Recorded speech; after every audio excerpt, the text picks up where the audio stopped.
Halo guys, ketemu lagi dengan gue Daniel Christian di channel ini, yang dimana kita bahas yang macam-macam. Maksudnya banyak hal yang dibahas gitu.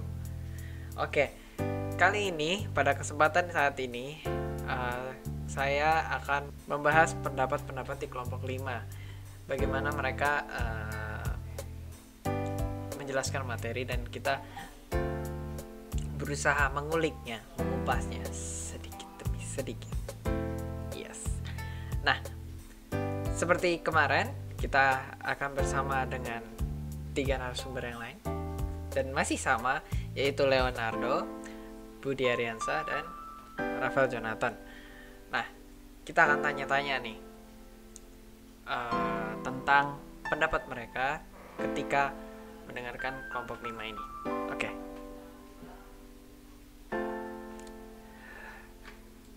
Halo Leo. Leonardo, pendapatmu gimana tentang kelompok 5 ini? Atau ada first impression mungkin, atau ya pendapat aja lah gitu. Menurut saya, Iya. kelompok 5 sudah menyampaikannya dengan baik, dan juga dalam segi materi sudah terstruktur, sudah tertata dari awal sampai akhir, dari cara penyampaian, lalu urutan-urutannya, dan juga ada pengalaman-pengalaman pribadi, menceritakan pengalaman pribadi dan pengalaman yang ada di masyarakat, yang menceritakan secara langsung di masyarakatnya perubahan-perubahannya. Nah, maka dari itu menurut saya podcast itu sudah cukup baik.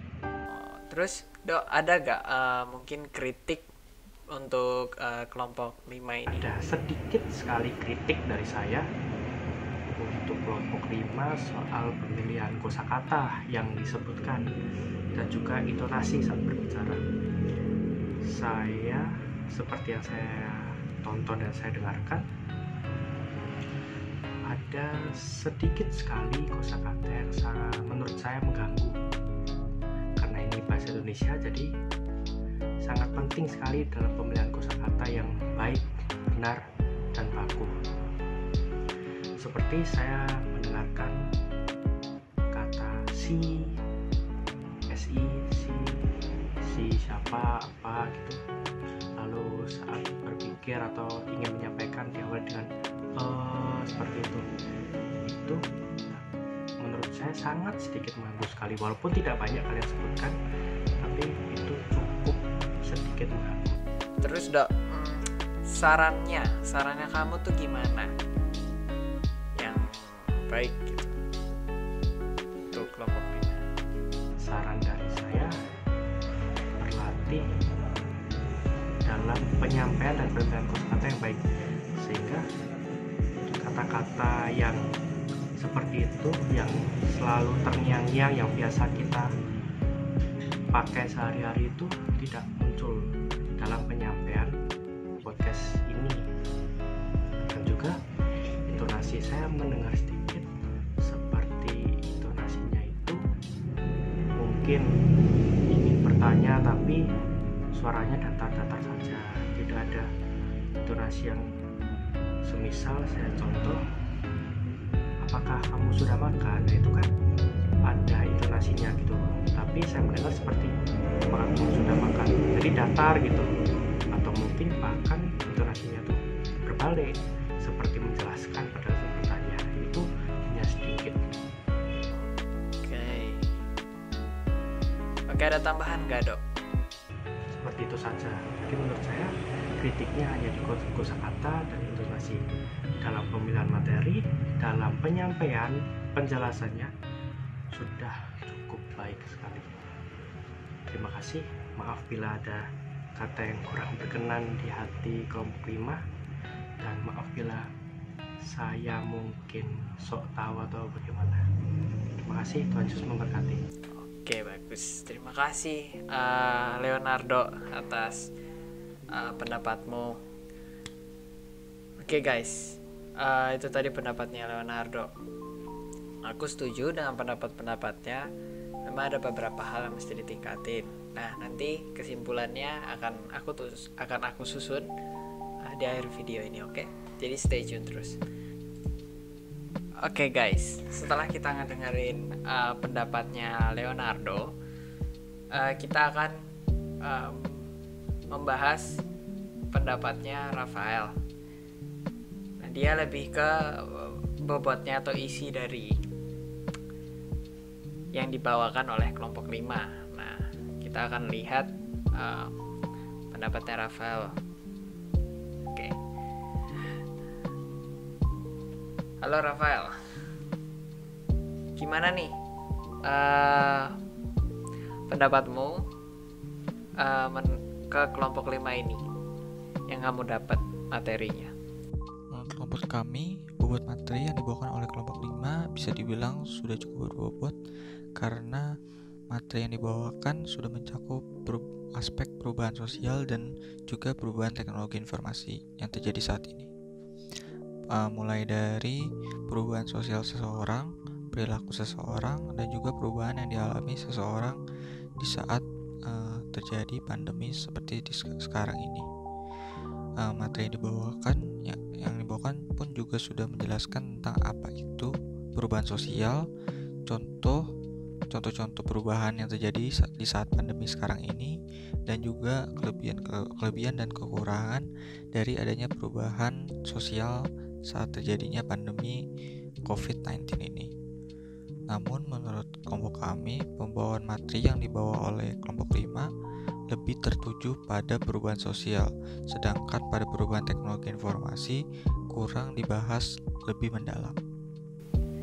Oke, terima kasih Rafael atas jawabannya. Ya, ada agak sedikit tapi ya oke, pendapatnya boleh.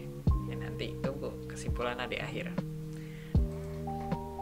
Nah, setelah narasumber yang kedua tadi Rafael, selanjutnya yang kita akan tanya-tanya tuh Budi. Oke. Halo Budi. Ya sampai jumpa lagi. Budi, aku mau nanya nih. Keseluruhan materinya menurut kamu tuh kayak gimana sih di kelompok 5 ini? Baik, di sini saya akan menyampaikan pendapat saya mengenai fakta-fakta yang disampaikan oleh kelompok 5 soal perubahan sosial dari berbagai aspek. Setelah saya mendengarkan semua pendapat mereka, di sini saya menangkap beberapa hal. Jadi, menurut mereka, perubahan sosial itu terjadi karena adanya perubahan lingkungan, perubahan perilaku, perubahan zaman, perubahan kebudayaan, dan perkembangan teknologi. Dan memang setiap perubahan ini menjadi sebab atau menjadi hal mengapa terjadinya perubahan sosial ini. Jadi mereka juga memberikan contoh. Jadi semisalnya pada masa ini, pada zaman sekarang, di mana seseorang ketika ingin membeli barang itu tidak harus bertatap langsung dengan penjual atau pergi ke tempatnya langsung. Kita hanya perlu menggunakan smartphone atau media-media lain yang bisa terkoneksi dengan jaringan internet. Dengan itu, kita bisa berbelanja dan membeli barang sepuasnya tanpa dibatasi waktu dan ruang. Dan juga memang perubahan ini bisa termasuk juga dalam perubahan perilaku masyarakat, yang dimana dulu ketika ingin membeli barang harus ke tempatnya langsung, namun sekarang kita hanya perlu menggunakan handphone. Oke Budi, terus kalau gitu dampak negatif dan dampak positifnya tuh apa? Kalau ada tambahan mungkin bisa kamu tambahin, Bud. Kemudian untuk mengenai dampak negatif dan dampak positif dari perubahan sosial ini, menurut mereka dampak positifnya yaitu kita dapat memperluas relasi dengan orang lain.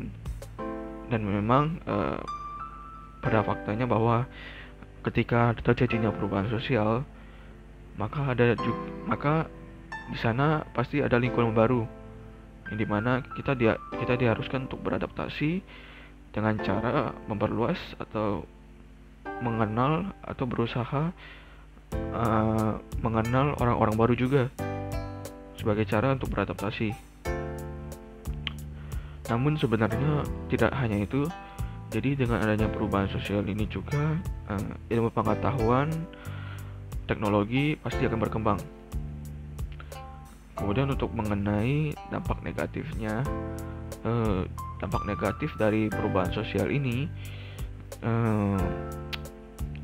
dapat menurut mereka yaitu dapat memunculkan ketidakpercayaan dalam ketika kita ingin beradaptasi, kemudian dapat mengarah kepada pergaulan bebas. Namun sebenarnya menurut saya pendapat-pendapat mereka soal dampak negatif ini dapat muncul hanya pada kondisi tertentu, yaitu di mana ketika seseorang merasa tidak siap atau dihadapkan secara tiba-tiba terhadap ke perubahan sosial. Jadi mereka tiba-tiba dihadapi perubahan sosial padahal mereka tidak siap, sehingga dapat terjadi dampak negatif tersebut. Untuk cara mengatasi dampak negatifnya, yaitu kita bisa lebih percaya diri, dan juga kita harus dapat menahan diri, dan kita harus dapat menelaah atau memilah apa saja dampak-dampak dari perubahan sosial ini, dan kita mengambil dampak positifnya saja, dampak negatifnya kita buang. Kemudian mereka membahas bahwa perubahan sosial pada masa pandemi ini ya. Jadi mereka mengatakan bahwa memang rata-rata pada masa pandemi ini masyarakat kegiatannya jadi serba terbatas atau serba susah untuk melakukan kegiatan, tidak seperti dulu ya pada saat normal. Kemudian mereka memberi contoh pada saat Hari Raya Idul Fitri, yang dimana harusnya masyarakat Muslim itu berkunjung satu sama lain ke keluarga atau kerabat. Namun sekarang karena adanya pemberlakuan kebijakan PSBB, jadi mereka tidak bisa pergi ke tempat keluarga mereka, dan bahkan rata-rata semua rumah itu tutup karena adanya pemberlakuan kebijakan ini. Dan juga sebenarnya dampaknya ini tidak hanya berdampak pada keluarga menengah ke atas ya, ini berdampak juga kepada keluarga menengah kalangan bawah. Jadi mereka dipaksa untuk diam di rumah padahal mereka membutuhkan makan. Bagaimana bisa mereka memenuhi kebutuhan mereka jika mereka hanya diam di rumah tanpa mencari uang? Dan ini sebenarnya memang menjadi polemik bagi pemerintah dan juga masyarakat. Jadi memang serba salah dalam kebijakan ini. Kebijakan ini memang serba salah gitu ya. Nah, kemudian sebenarnya juga dari pandemi ini tidak hanya berdampak negatif ya. Menurut saya dengan adanya pandemi ini juga ada dampak positifnya juga. Jadi misalnya jadi untuk dampak positifnya itu waktu berkumpul keluarga jadi lebih berkualitas karena kita hanya di rumah dan tidak keluar ke mana-mana. Jadi lebih banyak waktu kita berkumpul dengan keluarga, dan kemudian juga bumi menjadi lebih sehat karena jauh dari polusi yang biasa disebabkan oleh manusia. Jadi di sini saya melihat video di mana video tersebut melihatkan perbandingan langit Jakarta sebelum dan sesudah pemberlakuan new normal. Terbukti bahwa langit Jakarta sebelum pemberlakuan new normal itu lebih bersih daripada setelah pemberlakuan new normal. Oke, terima kasih banyak Budi atas waktunya. Ya, sampai jumpa. Nah, dari pendapatnya Leonardo, aku setuju tentang yang kosakata dan intonasi itu perlu dikembangkan. Tapi untuk beberapa teman yang ada di video tersebut. Nah, masih ada yang beberapa datar, terus masih ada yang flat gitu biasa. Nah, segi materinya oke gitu. Nah, untuk dari pendapatnya Rafael yang aku dapat, ya setuju nggak setuju ya, karena untuk topik yang materi teknologi informasinya itu kurang mendalam. Nah, karena kenapa bisa setuju nggak setuju, karena ya bisa sih ditambahin lagi tentang materi teknologi informasi, tapi materinya ini udah yang diambil gitu, itu udah oke gitu. Jadi nggak kurang, tapi cukup pas gitu. Tapi bisa ditambahkan lagi.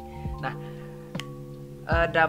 ada beberapa nih dampak positif dan negatif. Nah, itu juga bisa sebenarnya lebih ditonjolin lagi di topik teman-teman di kelompok 5. Ya secara luas ya jawaban teman-teman di kelompok 5 itu udah cukup baik. Udah matang lah istilahnya. Nah, itu aja sih kesimpulan dari aku. Mohon maaf juga kalau ada salah kata atau salah perkataan dari kelompok kami, dan kiranya bisa dimaklumi karena kita juga manusia. Terima kasih sudah nonton. Leave a like, subscribe juga kalau mau tahu kelanjutannya. Terus ya, sampai jumpa lagi.